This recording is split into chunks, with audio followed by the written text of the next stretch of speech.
Olá, dando sequência às aulas sobre via aérea, vou mostrar hoje para vocês um caso de um paciente politraumatizado, vítima de acidente automobilístico, com um traumatismo em face bastante severo.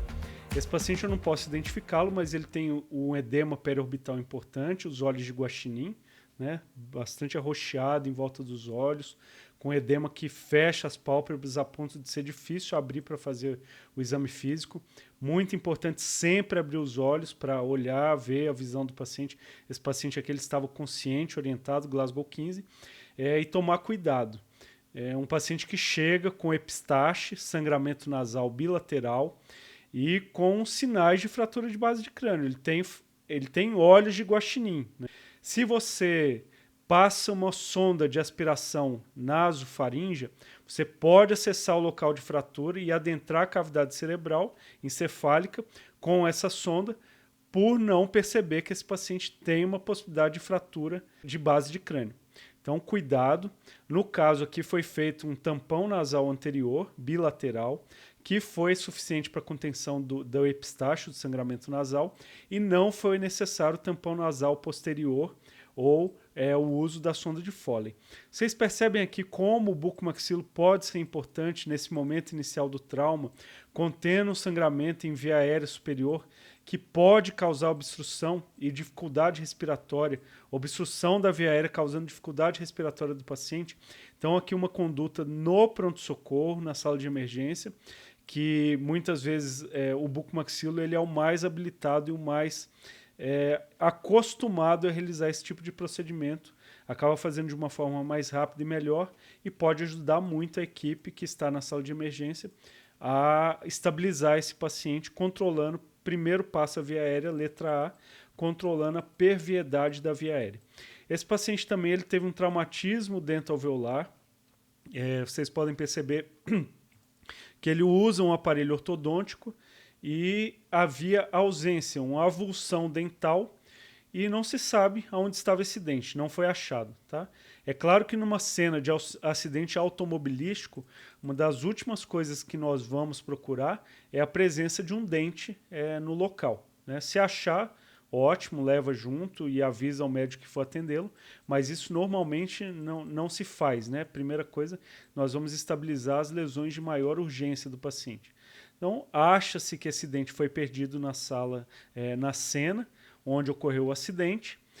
Vocês podem ver também que na letra A esse paciente está estabilizado com o uso de colar cervical. Então, para quem for fazer uma prova, no ATLS a letra E é a via aérea e também estabilização de coluna cervical. O paciente em uso de colar até que esse possa ser retirado depois que seja descartado qualquer possibilidade de lesão cervical. Esse paciente, então, com a tomografia, como tinha sido um acidente muito grave, foi feita uma tomografia de corpo total e observou-se a presença de um dente em região de brônquio esquerdo. Né? Normalmente, o que nós vamos observar é o deslocamento de um corpo estranho para o bronco-fonte direito, porque o caminho é mais fácil, geralmente, para o bronco-fonte direito. Nesse caso, havia um dente em bronco-fonte esquerdo. E o que é indicado a esse paciente? A avisar a equipe cirúrgica e que seja realizada então uma broncoscopia para a remoção do corpo estranho.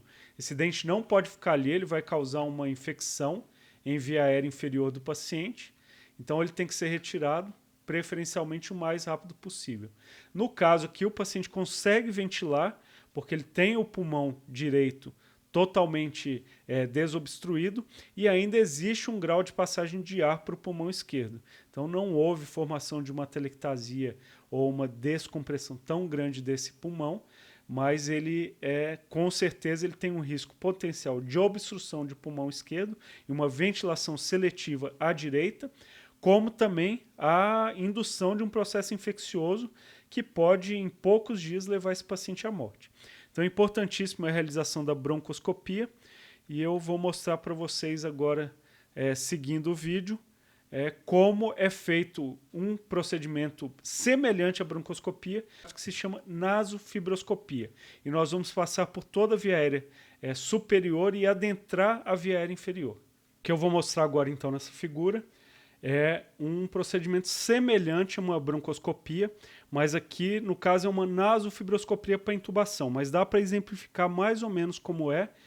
No caso aqui, o fibroscópio só vai até a carina, na divisão lá da traqueia, que vai para os brônquios, fontes direito e esquerdo. Então a gente começa aí na região da laringe, né? Região de cordas vocais. Vocês veem a epiglote já erguida, epiglote. Ele está descendo pela nasofaringe, passa pela orofaringe. Ali está a divisão da traqueia com o esôfago, da laringe com o esôfago. E agora ele vai adentrar a laringe, ali você observa as cordas vocais, lavando com soro. Esse paciente está sob sedação e anestesia local. Adentrou a traqueia, vocês observem os anéis traqueais. E através desse procedimento, num paciente que, por exemplo, não abre a boca, né, esse aí foi um procedimento de intubação nasotraqueal. Aqui você observa a carina e a divisão da traqueia já nos brônquios, lá no fundo. E vai ser instalado o tubo endotraqueal, mais ou menos um pouco acima dessa posição. E no caso de uma broncoscopia, o fibroscópio ele entraria mais, né, nos brônquios, exatamente nos brônquios. É um broncoscópio bem fino e faria então a remoção daquele dente que ficou instalado no brônquio esquerdo do paciente. Tá? Isso é muito importante que se saiba também. Eu conheço alguns casos, já ouvi relatos de pacientes, de colegas até próximos, de aspiração de corpo estranho durante o procedimento. Aspiração de dente, aspiração de chaves de implante. Muito importante que você não imagine que o paciente engoliu, que está no trato digestório do paciente ou no trato respiratório. Se esse paciente não apresentou nenhum sintoma, nenhum sinal logo após a aspiração e ingestão, é muito importante que ele seja encaminhado urgentemente para o hospital para controle e verificação da necessidade de retirada. Por exemplo, eu já tive um caso durante aulas em cursos de cirurgia oral em que o paciente deglutiu uma agulha, o aluno estava dando sutura, o fio arrebentou, a agulha caiu na orofaringe do paciente, ele acabou deglutindo uma agulha. Esse paciente tem que ser acompanhado no hospital durante todo o tempo para ver se a agulha vai ter toda a passagem, se o paciente vai evacuar esse objeto estranho ou se ele vai ficar preso em algum ponto do trato digestório que seja necessária a retirada. No caso da aspiração, sempre vai ter que ser feita a retirada desse objeto, porque ele não vai ter um trânsito igual no trânsito intestinal para que esse objeto seja expelido. Então, extremamente importante, seja ético e seja sincero, de falar, olha, aconteceu um problema, eu vou te encaminhar no hospital, preferencialmente acompanhe esse paciente até o hospital, até que ele possa ter o tratamento definitivo e que não haja complicações. Tá bom? Se você gostou desse vídeo, por favor, compartilhe. Se você quer saber mais informações sobre primeiros socorros, atendimentos iniciais ao politraumatizado ou assuntos relacionados à cirurgia bucomaxilofacial, assine esse canal.